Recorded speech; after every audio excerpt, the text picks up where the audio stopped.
پەرستەندەکانی ڕووداوەکانی ڕۆژهەڵاتی ناوەڕاست ئەم پرسە گفتوگۆکەین لەگەڵ بەڕێز تارق قەبوزەینب شۆڤەکاری سیاسی لە بەیروتی پایتەختی لوبنان و لەگەڵماندایە. بەڕێز تارق سڵاوتان لێبێت، تۆم کاتتان باش. بە بۆچوونی ئێوە ئەم دۆخە بەرەوکوێ ئەچێت؟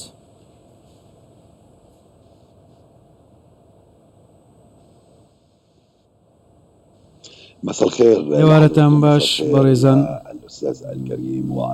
ئێوارەی هەموو بینەرانیشتان باش. لە ڕاستیدا ئەمڕۆ لوبنان لەسەر سەردانی نێردەی ئەمریکا وەستاوەکە 2 ڕۆژ لە لوبنان بوو، هەروەها ئەو دۆخەی کە ئێستا لە میکانیزمەکانی ڕاگررتنی شەڕ وەستێنراوە، هەروە چارەسەرکردنی دۆخە و بڕیارە نێودەوڵەتیەکان بۆ نمونە بڕیاری ژمارە 1701 ئەنجومەنی ئاسایش داواکرا 21 ڕۆژ ئاگربەست ڕابگەندرێت تاوەکو سەرۆکی لوبنان هەڵبژێردرێت و بڕیاری 1701 جێ بکرێت، سوپای لوبنانیش لە باشووری لوبنان جێگیر بکرێت. بەڵام زیادبوونی پەرەسەندنی گرژیەکان وەی کرد دۆخەکە خراپتر بێ. ئیسرائیلیش هەوڵ دەدات گرژیەکان زیاتر پەرێ پێ بدات، هێرش دەکاتە ناو قوڵایی لوبنان لە بەیروت، لە بیقاع، لە چەندین ناوچەی دیکە، ئەمڕۆ لە جروود جوبەیلیش بە هەمان شێوە. بەڵام پێتان وانە گەر حەماسیش ئامادە بێت مل بدات بۆ ئاگربەست، ئیسرائیلیش بەم شێوەیە پەلامار نادا؟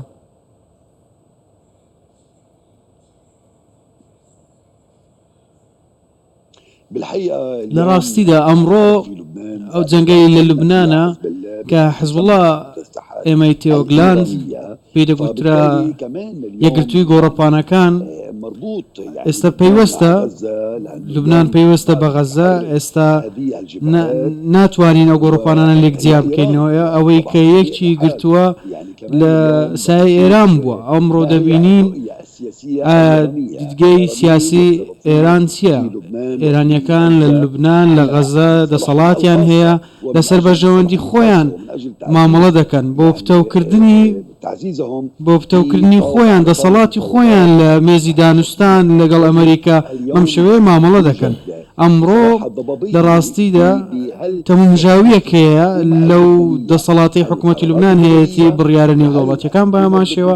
ئایا حکوومەتی لوبنان ڕوبەڕووی ئێران دەوەستێتەوە، فشار لە سەر حزبوڵڵا دروست دەکات بۆی چەک فڕێ بدات و ڕادستی سوپای لوبنانی بکات، یاخود چۆن چارەسەر دەکرێت؟ ئێمە دەزانین ئێران کار دەکات بە درێژایی سنوورەکان، ئەمە شتێکی نوێ نییە. دەبینین ئێستاش حزبوڵڵا گرژیەکان زیاتر دەکات و بە هەمان شێوەش بۆ ئیسرائیل. بەڵێ ئێستا بەگشتی دۆخی لوبنان چۆنە؟ دۆخەکە ئەوەندە خراپە کە خەڵک ناتوانن لەوێ بمێنەوە، بۆ پێیکە بەشێک لە لوبنانەکان ئێستا گەیشتنوێتە هەندێک لە شارەکانی عێراق و هەروەها خانەقین لە هەرێمی کوردستان.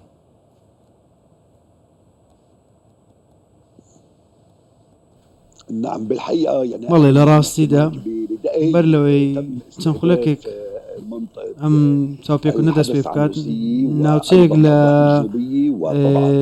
بەیروت چەند ناوچەیەکی دیکە لە باشووری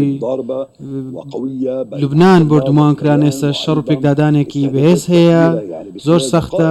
لە ماوەی چەند خولێکێکدا چەندین شوێن بردومان کرا، بردومانە ئاسمانیەکان بەردەوامن. بۆیە ئەمڕۆ کارپێکردن و ئۆپەراسیۆنەکانی ئیسرائیل ئێستا دەبین خەڵکێکی زۆر بەهۆیەوە ئاوارە بوونە، زیاتر لە 1,400,000 کەس لە لوبنان، لە بەیروت، لە باشوورەکان، لە باشووری ناوچەکانی لوبنان، لە هەموو شوێنەکان ئاوارە بوونە. ئێستا ڕوویان لە پەناگەکان کردووە لە باکووری لوبنان، هەندێک لە هاوڵاتیان ڕوویان لە سووریا کردووە، لە عێراق و هەرێمی کوردستان و بەتایبەتی هەولێر. ئێستا سوپاسی عێراقیەکان دەکەین، کۆماری عێراق کە پێشوازی لە لوبنانیەکان کرد، ژمارەیەکی زۆر هاتن ڕویان لە عێراق کرد. هەڵوێستی کۆمەڵگەی نێودەوڵەتی چۆن هەڵەسەنگێنن لە بارەی هێرشی ئیسرائیل بۆ سەر لوبنان؟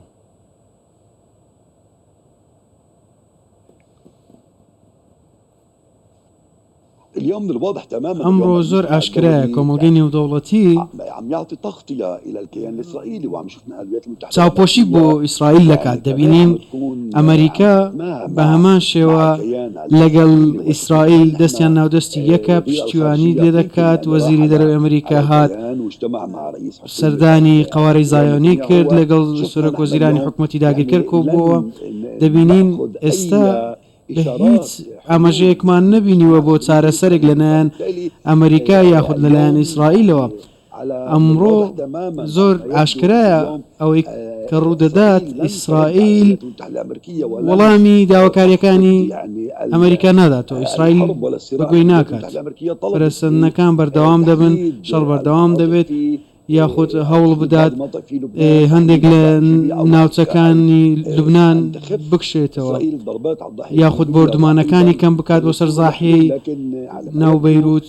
دەبینین بەردەوامە ئیسرائیل گوێبیستی ئەمریکا نابێت، بە گوێرەی بەرژەوەندەکانی خۆی مامەڵە دەکات. بە درێژایی ئەو شەڕا دەبینین ئێستا دۆخێکی زۆر سەختی بۆ سەر خەڵکی لوبنان دروست کردووە. ئەوانش لە قەیرانێکی قوڵی ئابووریدان ڕۆژ دوای ڕۆژ هێزی داگیرکەری ئیسرائیل کار دەکات بۆ بۆردومانکردنی چەندین ناوچە بۆی خەڵک ئاوارە بکات. بە دەیان هەزار خانەوادەی لوبنانی خەڵکی سڤیل ئاوارە بوونە. ئێستا 2402 کەس لە خەڵکی سڤیل کوژراون، زیاتر لە 12000 کەسیش بریندار بوونە لە لوبنان. ئەم جەنگە زیاتر تا زیاتر دێ ڕۆژ دوای ڕۆژ فراوانتر دەبێت. داگیرکەر کەس ناتوانێت پێ بڵێ چیتر بەس لەم کارە بەردەوام مەبە یاخود ڕێگە چارێک بدۆزێتەوە بۆ ڕاگررتنی شەڕ. بەڵێ پێتان وایە حیزبوڵا خۆی خواستی هەبوو بەشداری لەم شەڕە بکات یان حەماس ئەوی تێوە گلاند؟